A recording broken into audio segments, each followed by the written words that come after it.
Anyone who is actually looking to come into robotics, do not assume that it's a matured industry. You might have to build everything from scratch.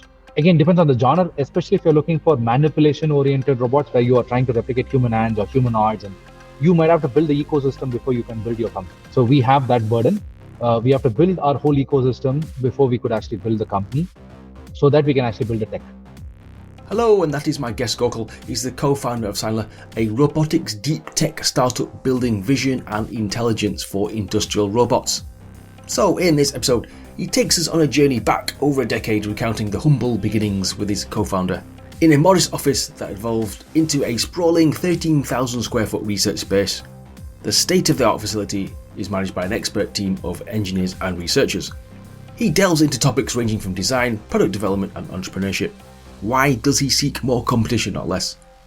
And he discusses the impact of robotics on jobs.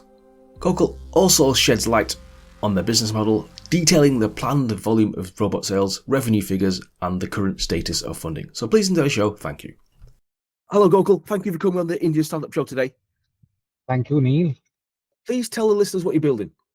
We try to make robots to be a lot more intuitive when it comes to handling objects. So, of course, there is a lot of topics that we talk about from an intelligence point of view, and artificial intelligence is the topic today, especially after OpenAI and the whole flurry of humanoids. But we actually started doing this probably for a decade now, probably from 2011. My partner and I kind of met each other at National Instruments, led me to kind of chase this problem into National Instruments. We both joined it at National Instruments in 2011. It's a test and measurement company. So we got exposed to the gaps that are lying in automation with industries and manufacturing, especially when you have to put parts together, make parts together, mobilize parts together. Biggest problems that we have in spite of this boom in AI is before AI, the machines had to be a lot more sentient, right? So right now, what we call is robotic arms and robots. So you would see 20 of them in the background here. Those are just machines with 6 motors in them, replicating movements that you could control using a teleoperate using a joystick to make them replicate a particular human gait or an action. When you have to make them run by themselves, they'll just keep repeating what you have taught them. But that also makes the industry a lot more tough today to adopt this technology or this capability of the robotic arms. Even today, you don't see them replacing human beings, right? Or even do the basic tasks that a human being does, like picking a bolt and putting it into a screw hole without slipping that thread, right? So if I have to pick a bolt and then start hand starting them or start screwing them into a screw hole, is something that is impossible for a robot to do today, right? Even such a basic task is hardly ever been automated. That's the ability. But for a baby today, they may not even know what a screw is. Going and picking that bolt and then placing it is something that's very easy for you to teach them as a capability, right? That's because we don't teach them how to move their hands or how to use their eyes to go and pick something and so on. So that's an inherent primitive understanding. What we're confusing in the world of AI today is we are confusing the billion years of evolution with lifetime learning that we have. For the customer, today an automation is very, very costly. If a robotic arm is around $30,000, it actually costs close to around $200,000 to $250,000 for them to adopt as a full solution, and takes anywhere between 12 to 24 months, right? That's a lot of time that a customer cannot afford to automate in every case. All this goes to vain if the object shape changes or the way you present the object changes. So this is again a reason why they are not able to adopt. So all these layers is what we are simplifying, starting from how a human replicating the way the camera see like the human eye to the way the robots can manipulate like the human hand. So yeah, you started in 2011. How are things going so far then? Can you share some stats? So no, we started in 2019 August. CynLr was started in 2019 August, but my partner and I have been at this problem for more than a decade now, from 2011 onwards. Right? Yeah. We started in 2019 August, right before the COVID moment, with a 750K of seed fund. And we were just 2-member team, and then we grew that to a 4-member team during the COVID period. Then again to a 8-member team. Today we are a 50-member team with a new fresh batch of people coming in. We will be going close to $1 million in funding, $1 million in revenue this year. and probably crossing a bit more than that. We also raised another round, probably 24, close to around 18 months back, which is $4.5 million of fund. Also, we are a hard entry barrier business. So it takes quite a bit of investments and infrastructure to set it up. So we started on a with a with a a very small 10 feet cross 10 feet room under the basement somewhere in I don't know if you know this place called Indranagar in Yeah, yeah. in Bangalore in NASCOM at NASCOM. NASCOM hosted us first. From there, we have grown to a 13,000 square feet of space now. We also Wow. have opened up an office in Switzerland now for hardware design in association with EPFL as a university. We do have a branch office in US, which we'll be considering to convert into a subsidiary, focused more towards partially towards software development, partially towards sales and sales expansion, business expansion. Wow, amazing, great stuff. Is that what you expected when you first started? Just the two of you? So, frankly, your expectations are something else, and the way it actually happens is something else, right? So, partially yes, partially not. Obviously, there are so many things that we doesn't go the way you wanted, and then things actually keep changing. But we didn't have a very high expectations at any point, right? We just kept our goals. We just want to build this. We have a very grand vision. The vision is not just about building these cameras or AI and so on. So the way you could transform the factories into a product, right? More like an universal factory.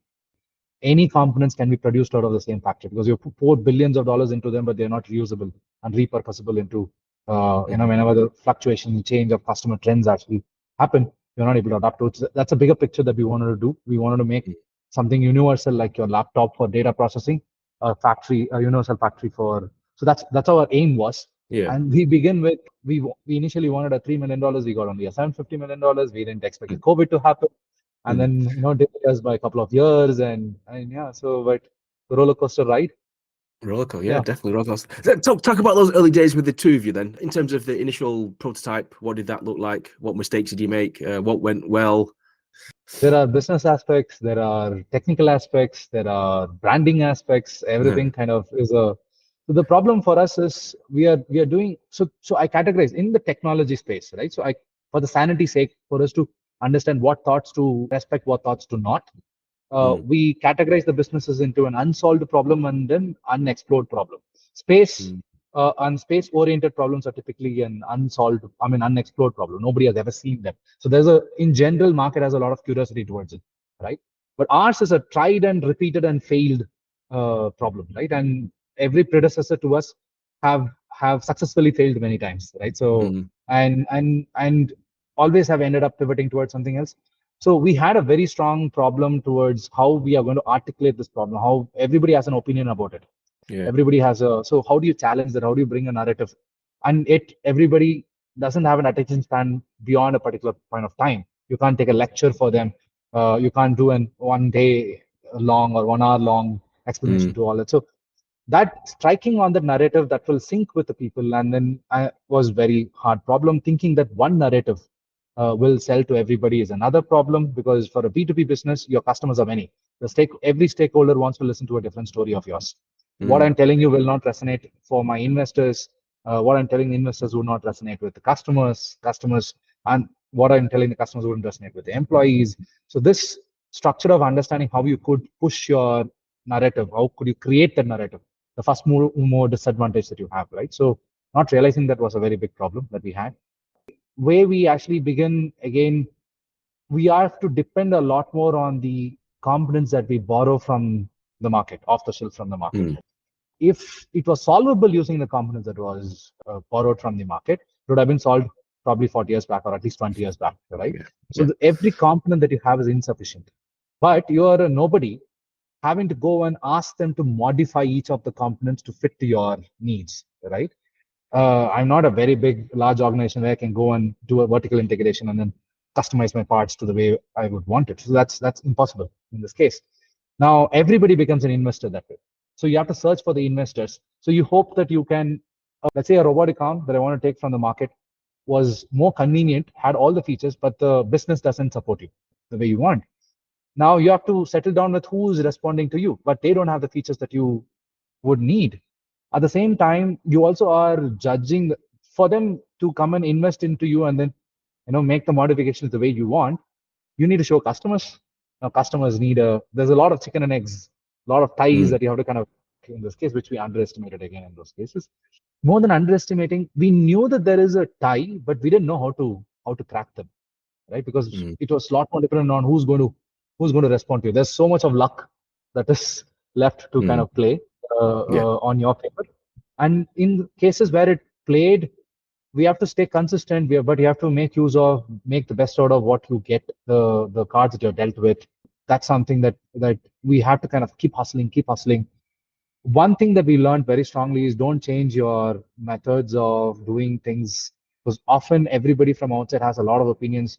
They come with a reputation behind their shoulders, and that will make you reconsider what you're actually thinking. Now that will put you in a lot of toss. There are knowing when to accept their feedback as something that is incremental to you and or as a distraction for you is a thing that we had to learn, and we did a lot of mistakes trying to change ourselves too frequently, too differently, and by the way, the process still happens, but knowing the balance between them, because people always say that be responsive, be reactive, be responsive, take the feedback from the others, and so on. So listen to everybody, but you don't have to take everybody seriously. You need to know how much portion of what they say has to be taken and stitched.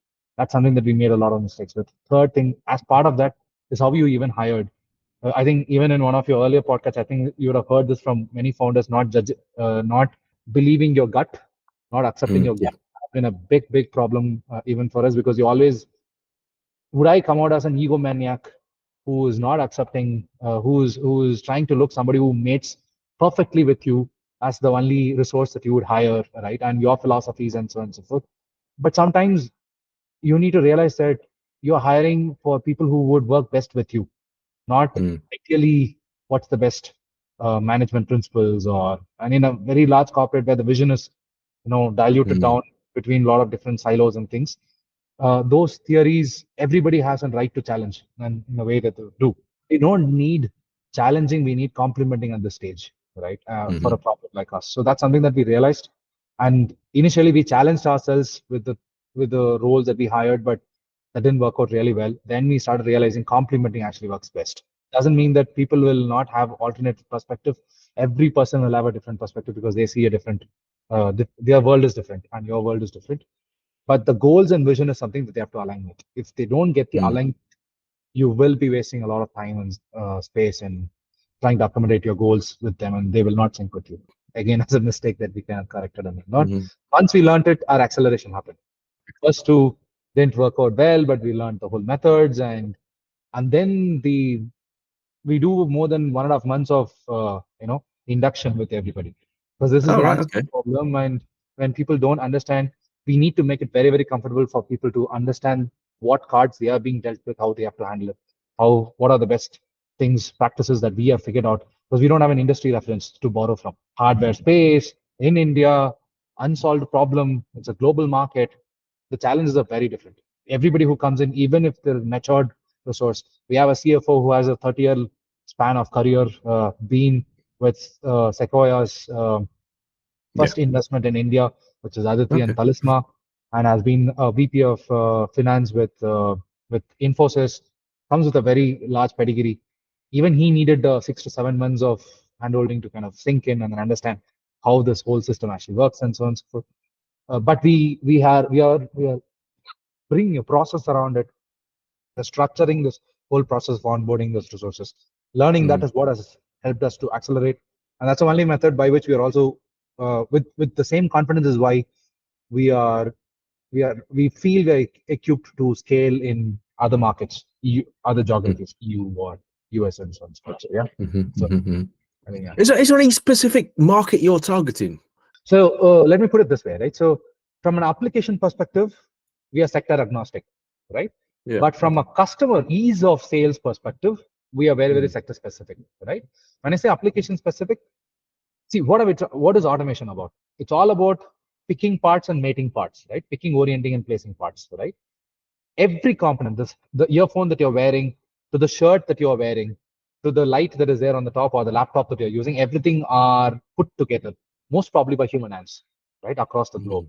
So any part that comes together, any part that you have to move from one place to the other place, you need the system. You need this Yeah. dynamism in the system.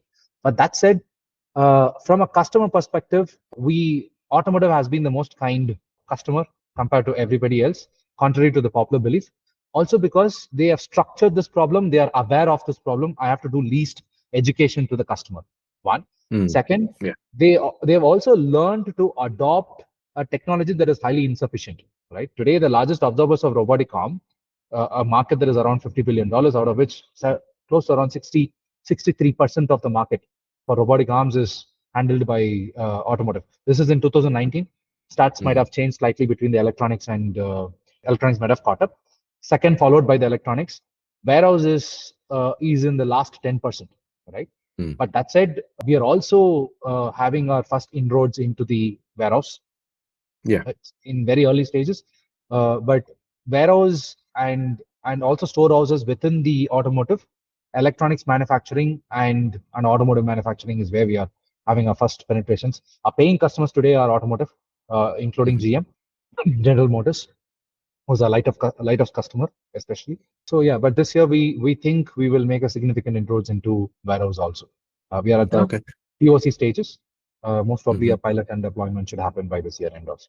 I suppose there's that old argument, the impact of robotics on jobs. Oh, People are yeah. probably concerned about job displacement. As what your thoughts on that one then? It's an age-old answer again. Yeah. Right. So this is a well articulated narrative. It's not robotics, it's automation. Automation always replaces roles, right? Whether it replaces people, I'm questionable. I question that, right? See, this is going to be a cycle where it's going to disrupt. Definitely, it's going to disrupt roles, right? A lift operator is going to be removed. Lift operator was removed not because of robotic arm, but because of automation. And automation Mm. happens out of two ways. It's not essentially replaced by machines. First, it happens through process using people, right? Where you Mhm. simplify and then make it very, very applicable. Then you make it very, very monotonous a task. Then you replace that with a machine. You simplify it for the machine to replace them, right? So it's already in the prime. Only the jobs that are in the prime that can be replaced. These things are just machines. They are not as intelligent as a human being. Then there'll come a cycle where when you do this adoption of robotic arms or automation for that case, in general, they drive productivity very high. Now comes the Mhm. problem of volume, where when it comes to a lot of adaptive tasks, you still need human beings.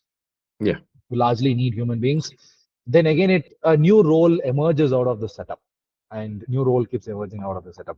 So I don't believe that it's going to entirely replace, but it will definitely have certain repercussions where it's going to shake the unsettle some roles, Mhm. order of Mhm. some roles.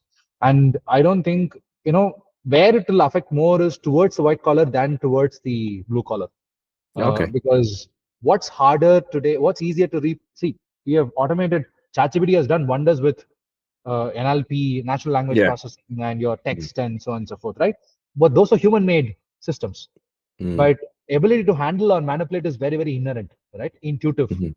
This is the places where the AI is suffering a lot because we don't know how we have acquired this capability. Mhm. Whereas Mhm. we knew human beings built language, so we know what is the process by which the language has evolved, but we don't know how vision occurs, how vision has Mhm. actually happened. So there is a lot of portions of with whatever that even that's what we say we are solving, but even with what we actually solve, we could actually bundle and then solve only a very specific set of tasks today. Like for example, rigid part handling. I cannot handle shirt stitching today. That's not Mm. possible. We need a lot more of cognizance to be able to do these tasks. But if you say a rigid bolt and a nut to be put together, I could actually solve. And that Mhm. might be which is not made of what is not made of a nut and bolt. That's majority of all parts have a screw in them, right? So those are the things I might be able to solve. But even that, to train them, who's going to train? Who's going to teach the Mm. robots how to do the task? Mm. Who knows what is the most optimal way to put those bolt and nut together? That's Mm. probably the guy who has actually done the task for past 10 years, 20 years. So Yeah. it just will True. be a transformation. I don't think it'll be a replacement. Yeah, yeah, more of a transformation. Interesting stuff. Talk about the design. Obviously, you're the head of design. What principles did you use? Obviously, there's human-centered design. Is that something you Yeah, yeah, used yeah. as a I'm not a consumer focused product. I'm a okay? business focused product, right? Because it's businesses that would absorb my solutions, at least today. Mm. In near future, we might, but when I'm looking from a user perspective, the way the design of the systems has to come, I'm selling to the engineers today, and the engineers should be able to kind of reuse them and then repurpose them. I cannot force them, choke down their throat a particular solution in a way that I want them to use. So I want to bring in a lot more of modularity. One, second, I am at a stage where the technology is very, very nascent, which means I need to have inbuilt the capability into my hardware. It's a hardware business, which is obviously hard. Any change that you make is going to take insane amount of cost. And if I want to reduce the weight of my lens, the optical lens that I use, from probably 80 grams to around 30 grams, I have to shell out close to around $200,000 to probably $500,000. That's a massive amount of expenses that you have to go into. So I need to keep the modularity. Everything that we think is like a Lego block, we break everything from a Lego block possibility and then put them together, so that we are nimble enough to react to the customers as quickly as possible. If I know that when I put it into the field and something is not going to work really fine, I should be able to replace it very quickly. I should be able to repair very quickly. I need to infeed the possibility to repair as much as possible, right? So that it becomes least disruptive for the customer, and it should be as easy as me assembling it. The customer should be able to replace each of the parts within them. Because I'm selling to an engineer, you need to kind of leverage that social capital of how to handle these devices that they have, so that you could be very nimble with the market, very nimble to address the customer concerns. So this is something that we follow as a fundamental philosophy. Modularity is the basis of it. This also is a design language that I kind of borrow from National Instruments, because National Instruments as a company was also built from the same principle of modular instruments, right? So the theory used to be, don't give a customer a spec sheet, give a customer the possibility to build the spec sheet the way he wants it, right? So that's something that we work with any robotic arms.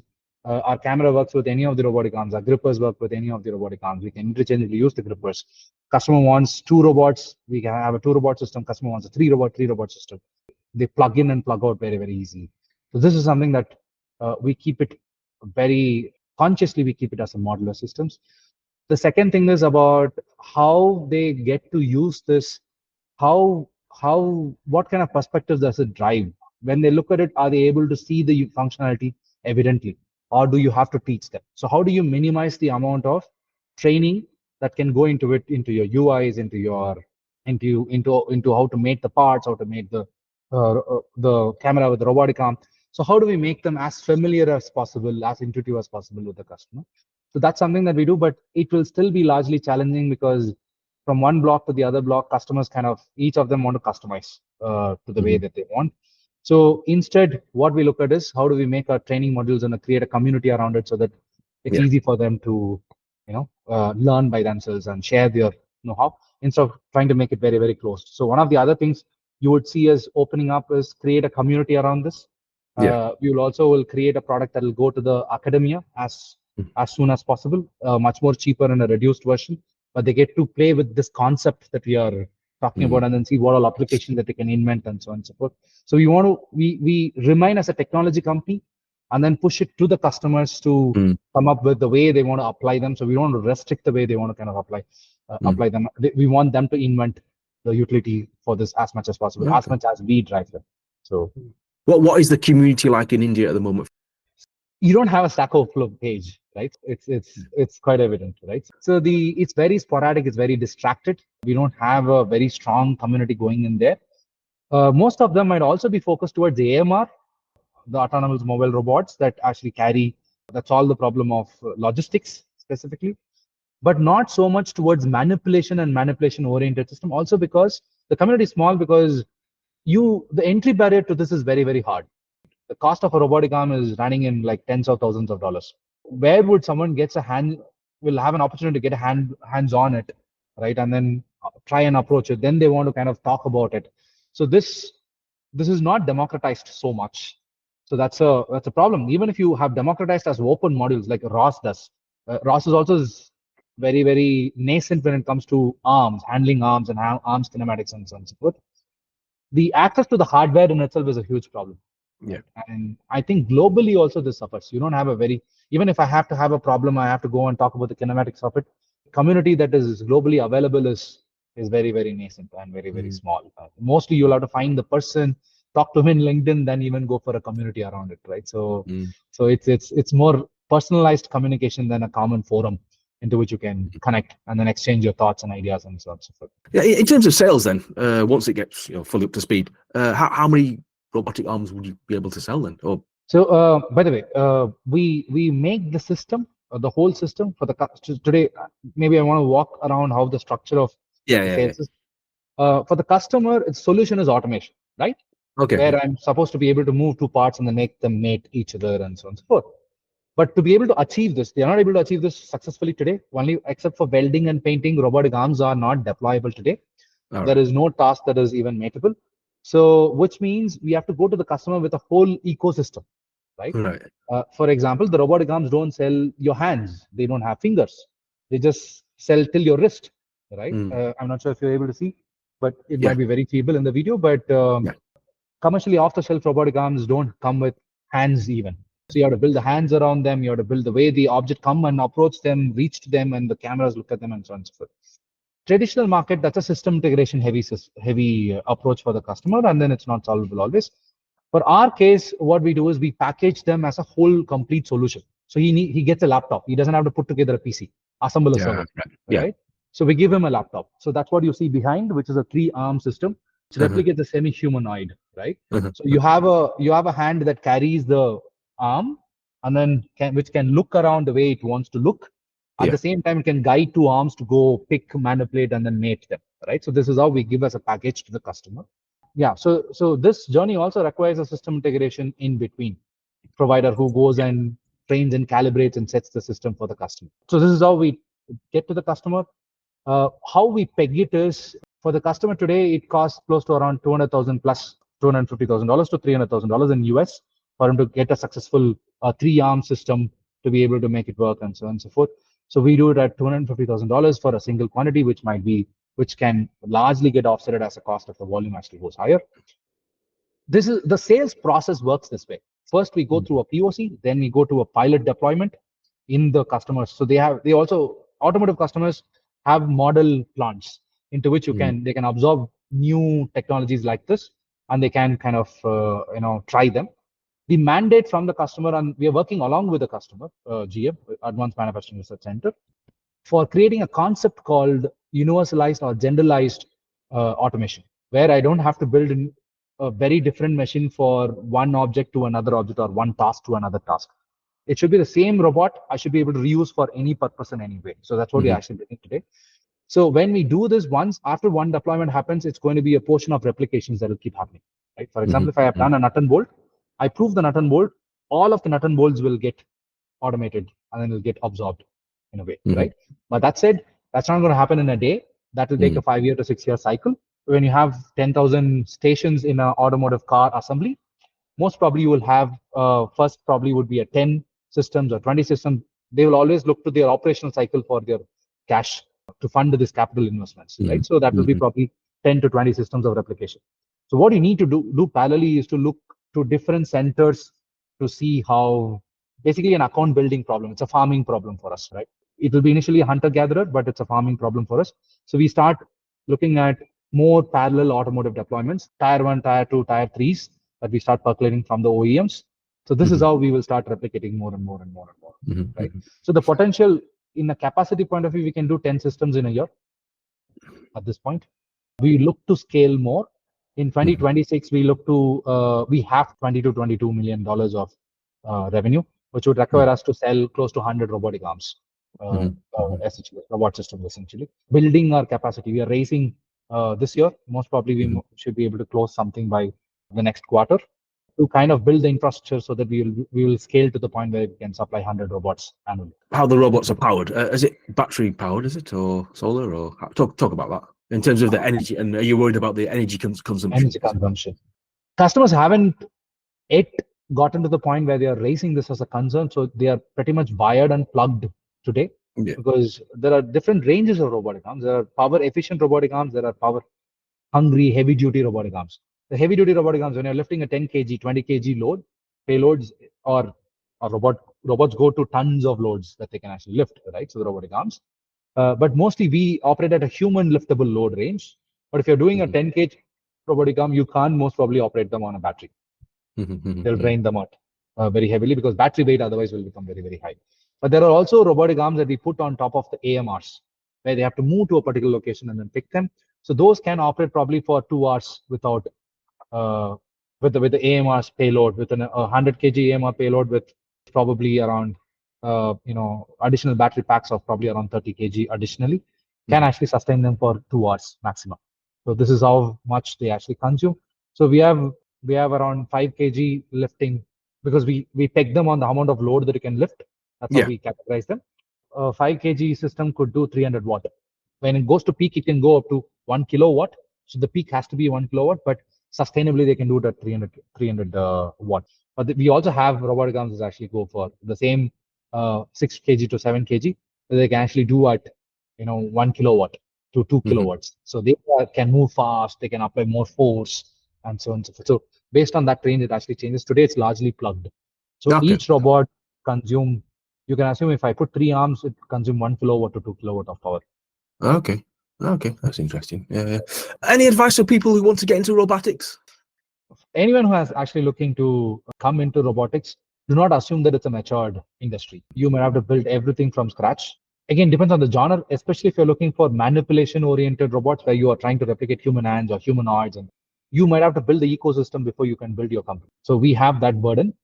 We have to build our whole ecosystem before we could actually build the company, so that we can actually build a tech. Mm. Second thing, you don't have any industry benchmarks or best practices that will work for you. Don't think of agile, don't think of all those things. You have to build your process from scratch. Don't expect some borrowed processes to work for you. And also the same case, you might, when you're recruiting, when you're hiring people, you will have to spend a lot more time in unlearning them, making them Mhm. unlearn the processes that they've borrowed from somewhere else. Everything has to work from fundamentals. You have to start from first principles, whatever that you're doing. Even Mm. the Excel how you're using, you might have to think from first principles. So it's a burden. Expect Mm. a lot harder business than what you actually expect. There, Mhm. neither would your ticket sales might be very high, but your customers, the adoption cycle is going to be very long. Understand there's going to be a very, very large gestation period before you could percolate into the market. You also need your stakeholders, including your investors, supporting that. And it's also going to be very hard. It's fancy from outside, but when you step inside, expect it to be a lot more boring from that perspective, right? But the end goals are you're sitting on a gold mine. We need more people wanting to come in. We need more people looking at this. Of course, often I get asked this question. Um, you know, we ask for more competitors. We want more competitors. We need a whole ecosystem we built because that burden is very, very, very high, very huge. Mhm. So we need more players. Has anyone helped you, encourage you? Anyone you'd like to thank? I have to thank the whole world, but there's plenty of them. I want to thank every stakeholder who trusted in us. I'm talking about I have 400 components that goes into my arm today, right? Mm. Into my whole system that we actually built. We Mm. call it as visual robots. I think everybody invested in us, from the motors that comes us from Maxon to the KUKA robots to the UR to every robotic company that entrusted with us and then opened themselves up, including Dusan and all of these guys. Mm. I definitely want to thank my first bunch of teammates, Mhm. including my partner for the case, right? So who trusted us and then took down their career through our path. I'm sure they're getting offers every damn day, and the three pillars of the organization who have trusted our vision, put Mm. all your efforts behind us. Probably I want to name them. It's Guru, Ajay, and Sarvesh. So Mhm. these guys have been the backbone for us, most trustable resources. Whole of what you see here are scaling to probably 50-member team, moving to a Mm. 13,000 square feet, and everything happened on their back. Being able to trust with them, and plus from a mentor perspective, I think we looked to many different organizations. We are mostly eclavias than being able to borrow some words from everybody, but we had our advisors who had helped us largely in breaking some of the chicken and eggs for us. Mm. And we often keep evolving with our mentors. We don't fix ourselves with one philosophy of Yeah. thinking. We have several ways of thinking in different ways. So we look to different organizations and different know-hows and different processes they actually built. for us to Mm-hmm. work from. So, but otherwise, yeah, I again want to thank my ecosystem. So have trusted us, especially our investors. A very Yeah. big thanks to Peshal, because they still back us. They've always backed us, and they have been one of the strongest deep tech backers in India, especially Okay. Invest. You can see the consistency. You can see how much they have invested into, from space tech to energy Mm-hmm. to every business as hard as ours, right? Every business that doesn't have a ecosystem on which they can accelerate themselves or scale themselves, right? Mm-hmm. So that bet takes a lot of gut, and I don't know why exactly what they exactly see in us, but for whatever they see in us, we are thankful for how they have been. Yeah, it seems all your success is down to partnerships. I'm just thinking of our first time founders who are building new products who need to get partners on board. Advice on partnerships, please. One thing that we have to, so it's basically you have to exploit the infrastructure capital that is available, right? Or a Mm, technology capital available. And especially for a hardware business, no hardware business can start from scratch, can start building everything from scratch. So you are going to borrow technology from one place to the other place, especially for a technology business. For a consumer business, for an FMCG business, I'm not sure. I don't know mm, how that actually works, but at least for us, that's a truth, right? Every tool that you're going to use is going to be a partnership that you need, because you are asking that to be customized to make your vision realizable or materializable. So striking the partnership also has to come, if you don't have a proposition where you're expanding their market, you are not pitching to them how you could see a different market and that can expand more for them, they are not going to invest. There is no hope that you're going to give them a volume business. There's no hope that you're going to give them a, you're going to, this year I bought 10, next year it's going to be 100. So the time and effort they're going to invest in me is going to pay back. That's not going to happen. Every vendor also becomes a market opener for me, right? yeah. Whomever, so you have to go as a business partner. You cannot go only as a, you can't just have a vendor customer relationship with your partners, right? You need to go, because almost every partner that I have is bigger than Mm, me, is much bigger than me, mm, yeah. right? If I don't have a value proposition that I go with to their business centers, telling them how I could expand the market for them, I don't think that essentially is a partnership. They will look at you as one more customer that they can actually probably harvest, right? So Mm, that's how much it will actually go into. You can pretend there are a lot of structures that will happen within a corporate system where they will say, hey, I have a startup system. If they tell you they want to treat you like a startup, then most probably they will treat you like a startup. They'll not treat you like a mm, partner, right? So that has to be very, very clear. I need to go to them as a consultant for their market. They need to look at me as a consultant from the market, and they need to look at you as a as a wing or an additional business expansion that they are trying out, right? mm, Because they may not invest in money, but they definitely certainly are investing in terms of their engineer time, their infrastructure, subsidization of the hardware. There are so many ways by which they would invest, right? And and the other factor that I want to say is, wherever there was a proper startup system, startup interface system that they have structured within an organization, it didn't work. Any mm, accelerator programs, none of them has worked for us, mm, right? I have to go fresh. I have to tell them a perspective. It has to be a much deeper relationship. You are talking to the business centers and decision making centers, not to the person who has been just set with an KPI to say that, hey, these many startups have come in, these many startups have gone out, and so on. So none of those accelerators usually work. At least in our case, it is not a truth. mm, If you are if you're expanding their market, right, for their existing product, most probably they are trying to look for distributors and dealers, or a modern form factor of an system integrator who will integrate on top of their product that they have built, and then give more value to the customer, open up, to ease their sales process, right? That's how most of the startup accelerators come in a corporate world, right? In a big corporate setups, right? You look for your funds from your investors, you look for business partners from your vendors. You need to go to your vendors, you need to look who are the business decision makers, and you need to have a deeper relationship with them. That's the only way by which your partnerships work. Otherwise, they don't. Otherwise, mm, it's a mm, mirage. It's an opportunity that you never had. A good answer. That last few questions then. How did you meet your co-founder? What was your first impressions of your co-founder, and uh, how did you know this partnership was going to work? See, Nikhil and I go way, way back. It's probably 12 years, 13 years now that we have been together. And all through and through, we tested a phase of how it actually works between us Mm. also, right? So there was, I met him, I met Nikhil at National Instruments when we both were batchmates. We joined together. In National Instruments, everybody joins. It's a Bangalore office with an R&D segment and a sales office being there. We both joined as application engineers there, and everybody starts as an application engineer, and they can go into different parts of career, right? Mhm. Uh, while I came with a very clear intention, even my interview question at National Instruments was, "What are you going to do in next 5 years?" I said, either I'm going to start, or I'm going to lead. Either should have built a division inside National Instruments all by myself, or I want to start, right? And I had a very clear picture that I want to do in vision, because that's the problem that I had in my college days. I tried to build a robotic robot that can harvest. So I grew up in a farm, right, essentially, Okay. Yeah. and I had a very mixed brought up.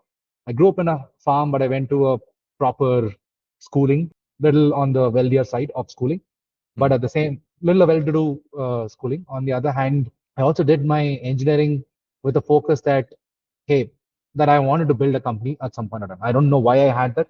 How it just, you don't have the clarity that you have today, but it's just like, that childhood fantasies that you have, and you want to build Mm. these things and all that, right? So I had a problem in the farm that labor shortage being a very huge issue. Southern India is little more, it's very different from the way North is. South is hyper mechanized. Most of the things are machineries, and Mm. but one thing that we are not able to build machineries was for climbing coconut trees and then harvesting Mm. coconuts, right? So Okay. of several ideas, this thing kept coming back, and then I wanted to see if this could be a significant market and see if I could build. Somehow I differentiated between building a project versus a product very clearly. I don't know why, but in college I wanted to use my final year time which is usually been dedicated for projects, to Yeah. see if I can build a product. Worst case, if I'm not able to build, at least it goes as a project thesis. Any which way I get my Mm. grades, and then I can move Mm. on. But I tried doing it. What I envisioned is, vision has always been a. I wore my spectacle very early in my life, so I has always been a subject of curiosity for me, and vision is something that I saw as we have misunderstood. We think them only as a template matching. Mm. Look at a Yeah. Yeah. picture, compare two pictures is how we have actually understood. But that's such a bad misnomer of how we should. Even AI today happens that way, right? All your algorithms are, oh, that picture that you have taken is one picture, but that's not sufficient. Build a universal template using multiple different pictures, but you still do picture comparison. That's not how Mhm. but brain actually works. So that's something I realized, that when it comes to manipulation, we are struggling a lot. There is so much that we don't know about vision, and that's how I sought out National Instruments job. It came through campus, but that's how I chose National Instruments as one of the offers for me, where they had a very strong machine vision portfolio. So I joined into the machine vision team as an application engineer. Nikhil also joined into the engineering team as a application engineer. That's how we met. He came from Bits Pilani, which is usually known for startups, obviously. Yeah. Yeah. On the other hand, and he used to be head of entrepreneurship cell in Okay. Bits Pilani, and he had that bug Mhm. also, that he wants to start and build a company and so on and so forth. So while I had been independently trying to partner with so many different people to see if I can start, if I can do this, or build internally several things. Many of those equations, the personal ego equations, didn't work really well. But we have been always been, initially it was not like very strong attachment between each other, but had a lot of mutual respect. We used to keep, interacting with each other and so on and so forth. In 2014, I had a significant inflection in what we have actually built in terms of vision and the algorithm that I built inside and the Mhm. approaches that I built inside and so on and so forth. Initially, I pitched it within National Instruments, but didn't. National Instruments business was very different, and whatever that we are asking would have needed the whole business model to change, which obviously they wouldn't accommodate. So that's when we both were dating, essentially, to see if we Mhm. can build a startup and so on and so forth. So that trigger happened, and with blessings of National Instruments in 2015, we came out trying to validate whatever the approach that we Yeah. had, right? Because we were very clear that we need hardware to even create a POC, which Mm. we can't get it funded. So what we did is, the problems that National Instruments had with vision, or even machine vision as a domain had, if you attempted 10 problems with customers, only 3 would commercially succeed. 7 would actually fail. So since there were 7 problems that were unsolved, usually, like 70% of the problems that are unsolved, National Instruments blessed us and then said that they will give those problems to us and they'll introduce us as a consultant on the behalf of National Instruments to the customers. What we did is we took 30 different problems over the next 3 years, and we applied our approach of solving them. Human way of how it's human morphic in the way the vision is and so on and so forth. We had all of those 100% success. We were able to complete them with 100% success rate, right? And each of them were unsolved problems. Some were like 5 year unsolved, some were 3 years unsolved, and so on and so forth, right? Once that happened, we had enough proof. Then we realized that to be able to productize it, now we can approach the VCs. And then, so in 2015, April, we left. And then we did this for till 2018. Then we started approaching the VCs to build CynLr in the form that it is today. So this is how our journey had been. So we have been consistently sticking together doing the same problem. So first 3 years from 2011 was like mostly on and off. Then we jumped together, and from then on we have been together. We built anything and everything that we built and thought, we have done it together. So that whole segment would be changing into a large, very different business. Right? So this is my single-ended goal, probably for my next 3 to 4 years to 5 years. Right? It's not about the vision. It's not about the camera. It's not about the technology that comes over there. The utility that this could actually drive, that you could simplify the whole business of manufacturing. Right? What McDonald's learned from Ford, Ford is not able to learn from McDonald's. The ability for a Ford to come and franchisee their manufacturing, or an OEM assembly, let's say in India for the case, or a new market that they want to go into, is so hard, right?